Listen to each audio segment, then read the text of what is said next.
સંસ્કારી નગરી વડોદરા હવે ભક્તિના રંગે રંગાવા જઈ રહી છે। શહેરના વાડી વિસ્તારમાં આવેલ શ્રી સ્વામિનારાયણ મંદિરના 150 વર્ષ પૂર્ણ થવાના અવસરે ભવ્ય સાર્ધ શતાબ્દી મહોત્સવનું આયોજન કરવામાં આવ્યું છે।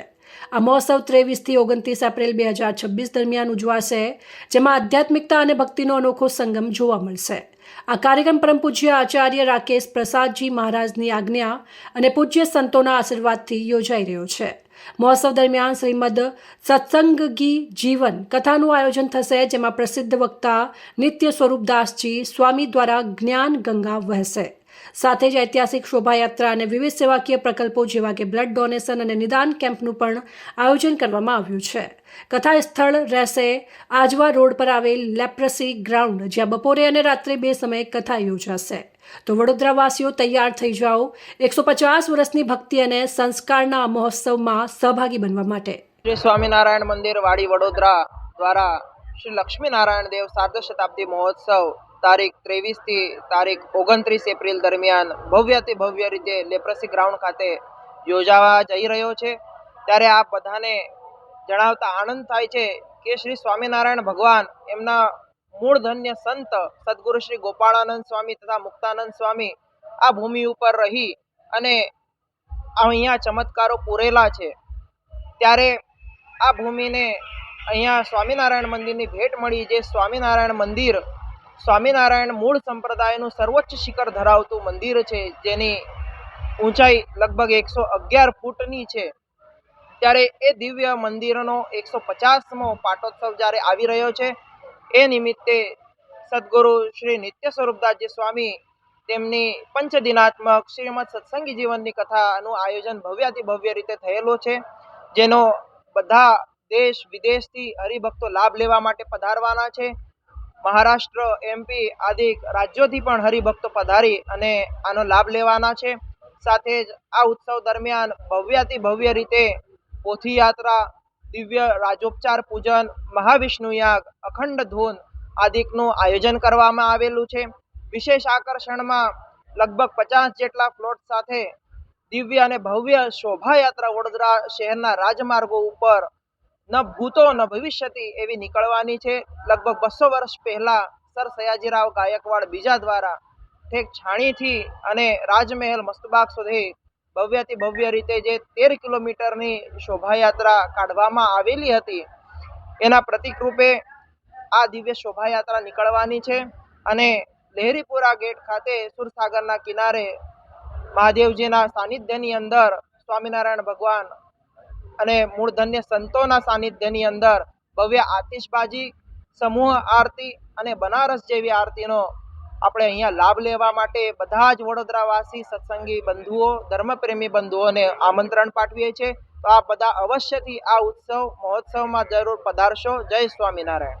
વાડી વડોદરા સ્વામિનારાયણ મંદિરને જ્યારે 150 વર્ષ પૂર્ણ થઈ રહ્યા છીએ, ત્યારે પરમ પૂજ્ય ધર્મ ધુરંધર 1008 આચાર્ય શ્રી રાકેશ પ્રસાદજી મહારાજ શ્રી તથા પરમ પૂજ્ય સદગુરુ શાસ્ત્રી સ્વામી કે શાસ્ત્રીજી એવं managing trustee board Vadtal Dham વાડી મંદિરના કોઠારી એવા પૂજ્ય શાસ્ત્રી ઘનશ્યામ સ્વરૂપદાસજી સ્વામીના આયોજન હેઠળ લેપ્રસી ગ્રાઉન્ડ ખાતે આ ભવ્ય મહોત્સવ ઉજવવા આપણે જઈ રહ્યા છીએ। આ મહોત્સવ ફક્ત ધાર્મિક ઉત્સવ નથી, પણ ઐતિહાસિક અને સામાજિક સંગમ છે। આ મહોત્સવ જ્યારે લેપ્રસી ગ્રાઉન્ડ ખાતે તારીખ 23 થી 29 સુધી ઉજવવાનો છે, તો એની અંદર જે આયોજનો થયેલા છે એ આયોજનોની માહિતી હું તમને આપીશ।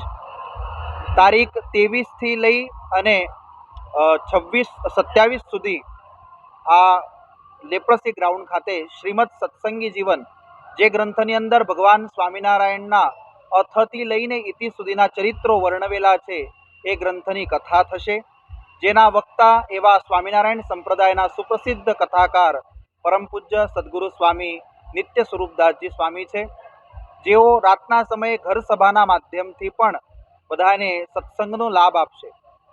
ઘર સભાના માધ્યમથી ઘરમાં સુખ શાંતિ જળવાઈ રહે એ માટેના આ પ્રયત્નો છે।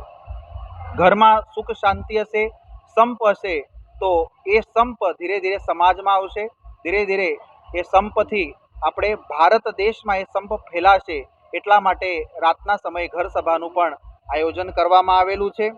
ઘણા બધા આયોજનો આ 150 વર્ષના ઉત્સવ નિમિત્તે કરવામાં આવેલા છે, જેમાં જે વાડી વડોદરા ખાતે શ્રી લક્ષ્મીનારાયણ દેવ આદિક દેવો છે એનો 150 વર્ષનો જ્યારે ઉત્સવ છે તો એમનો કેસર જલ અભિષેક, 500 કરતાં પણ વધારે ઔષધિઓથી એ દેવોનો અભિષેક થશે. ભારત વર્ષની અંદર જે નદીઓ છે પવિત્ર નદીઓના જળથી દેવોનો અભિષેક થશે. એ પછી ભગવાનની આગળ અન્નકોટ 56 ભોગ ધરાવવામાં આવશે. તે બાદ પંચદિનાત્મક મહાવિષ્ણુ યાગનું પણ પવિત્ર બ્રાહ્મણોના મુખેથી વેદ મંત્રો, ચારેય જે હિન્દુ સનાતન ધર્મના 4 પાયા છે એવા ચારેય વેદના મંત્રોની સાથે મહાવિષ્ણુ યાગનું આયોજન કરવામાં આવ્યું છે.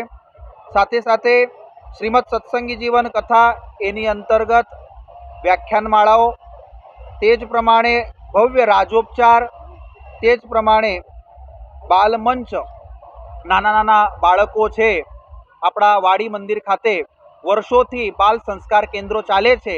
એ બાળકોએ સુંદર સાંસ્કૃતિક કાર્યક્રમના માધ્યમે આજની યુવા પેઢી એની અંદર સંસ્કારોના બીજ રોપાય એ માટેના સુંદર પ્રયાસો, એ માટે આપણે બાલમંચનું આયોજન કરવામાં આવ્યું છે. મહિલા મંચ, મહિલા સશક્તિકરણ માટે આ સરસ મજાનો એક પ્રયાસ એટલે કે મહિલા મંચનું આયોજન છે. જે બાલમંચ છે એ તારીખ 26ના રોજ બપોરે 1 વાગે અને મહિલા મંચ છે એ 27 તારીખે બપોરે 1 વાગે યોજાનાર છે. આ 7 દિવસ દરમિયાન અખંડ ધૂનનું આયોજન કરવામાં આવેલું છે, જે સવારે સૂર્ય ઉદિત થાય તે વખતે ચાલુ થશે, સૂર્ય અસ્ત વખતે એવી 12 કલાકની દરરોજ ધૂન આયોજિત કરવામાં આવી છે. સાથે સાથે સર્વ રોગ નિદાન કેમ્પનું પણ આયોજન આ મહોત્સવ દરમિયાન કરવામાં આવેલું છે. આ સાથે અનેક નાના મોટા આયોજનો પણ આ મહોત્સવ દરમિયાન કરવામાં આવેલા છે. આ જે તમે ડોમ જોઈ રહ્યા છો, આ ડોમની અંદર આશરે 9000 થી લઈને 10,000 ભક્તો કથાનું શ્રવણ કરી શકે એવી વ્યવસ્થા કરવામાં આવેલી છે. જો સંખ્યા વધે તો આપણે વ્યવસ્થા હજી પણ વધારી શકીશું એવી પ્રકારની પણ વ્યવસ્થા આપણે પહેલાંથી કરવામાં આવેલી છે.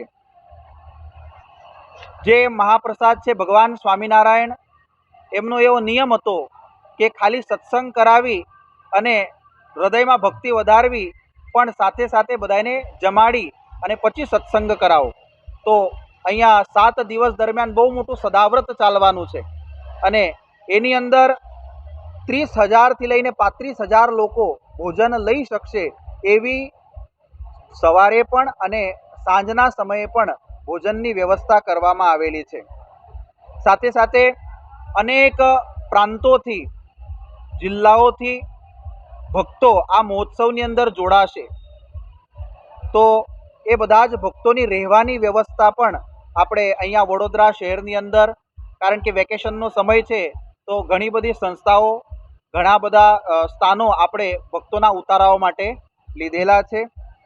આ મહોત્સવ દરમિયાન સ્વામિનારાયણ સંપ્રદાય તથા સ્વામિનારાયણ સંપ્રદાય સિવાયના જેટલા પણ સંતો છે, હિન્દુ સનાતન ધર્મના જેટલા પણ સંતો છે, બધા જ સંતોને નિમંત્રિત કરવામાં આવેલા છે.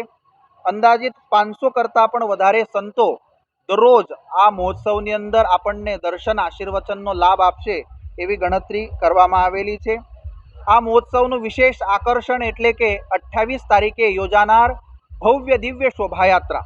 સ્વામીએ કહ્યું એમ ભગવાન સ્વામિનારાયણ 200 વર્ષ પહેલાં આ જગ્યાએ વડોદરાની અંદર પધાર્યા, તે વખતે સયાજીરાવ બીજા એમનું શાસન અહીંયા વડોદરા ઉપર હતું અને એ વખતે ભગવાન સ્વામિનારાયણનું સયાજીરાવ સરકારે ભવ્ય દિવ્ય સ્વાગત કરેલું. સોનાના અંબાડી ઉપર શ્રીજી મહારાજને બેસાડેલા અને ભવ્ય સવારી નીકળી હતી. એ સવારીના 200 વર્ષ પછી દર્શન આપણને તારીખ 28ના રોજ સાંજે 5 વાગે વાડી મંદિરથી એ સવારી નીકળશે અને સુરસાગર સુધી એ સવારી જશે અને ભવ્ય દિવ્ય આયોજન એ સવારીનું કરવામાં આવેલું છે. તો વિશેષ આકર્ષણનું કેન્દ્ર આ બની રહેશે. તો બધા જ જે હિન્દુ સનાતન ધર્મના ભક્તો છે, બધા જ ભક્તોને અમે આજે આ પત્રકાર પરિષદના માધ્યમથી બધાને નિમંત્રણ આપીએ છીએ કે તમે બધા જ આ મહોત્સવનો લાભ લેવા માટે જરૂરથી પધારશો. ક્યાંથી આવશે? માંડવી થઈને યાત્રા જવાની છે સુરસાગર. હા, એટલે મંદિર સ્વામિનારાયણ જે વાડી મંદિર છે ત્યાંથી ગેંડી ગેટ અને ત્યાંથી પછી સુરસાગર એવી રીતનો આપણો એ રૂટ છે. અને ત્યાં સુરસાગરે પહોંચ્યા બાદ ત્યાં સામૂહિક આરતીનું આયોજન રાખવામાં આવ્યું છે અને ભવ્ય આતાશબાજી રાખવામાં આવેલી છે. કોઈ વીઆઈપી મુવમેન્ટ કોઈ નેતાઓ મોટા નેતાઓ આવવાનો હતો વીઆઈપી મુવમેન્ટ. હા, નિમંત્રણ તો બધાને આપેલું છે. હવે સમય એવો છે એટલે બધાની અનુકૂળતાએ બધા પોતપોતાની રીતે પધારશે. રિપોર્ટ પરવીન વસાવા, સંબંધ ભારત ન્યૂઝ, વડોદરા.